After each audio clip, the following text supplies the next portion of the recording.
कुठे आहेत सगळे? श्याम, रमेश, चंपा, चंदा, गणेश, पटापट या सगळ्यांनी. आले सगळे? आता मी काय सांगतो ते सगळ्यांनी नीट ऐका. आज आपल्या मॅडमला भेटायला काही पाहुणे येणार आहेत. त्यात काही मंत्री, खासदार आणि काही उद्योगपती असणार आहेत. तेव्हा सगळ्यांनी अगदी अलर्ट राहा. श्याम, तू आजच्या जेवणाचा मेनू बघ. चंपा आणि रमेश, तुम्ही सगळ्यांच्या बैठकीची व्यवस्था बघ.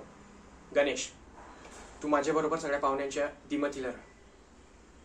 चंदा, तू पाहुण्यांना ज्या भेटवस्तू द्यायच्या आहेत त्याचं काय होते ते बघ. आणि हां, आज एकही चूक घडता कामा नये. सगळी कामं अगदी वेळोवेळी व्हायला हवीत. कळलं? चल, लागा कामाला. आत्या. हा आत्या, बोला ना. हो हो, तशी माझी सगळी तयारी झाली आहे आणि सगळ्यांना कामं वाटून पण झाली आहेत. हां, पण पाहुण्यांना जे भेटवस्तू द्यायचे आहेत ते अजून इथे पोचले नाही आहेत. त्याचं खूप टेन्शन आलं आहे मला. हां, नाही नाही, तुम्ही काही काळजी करू नका. हो. हां, हो हो, मी त्यांना चांगलं बजावून सांगितलं होतं की काही झालं तरी सगळे गिफ्ट इथे वेळेत आले पाहिजेत.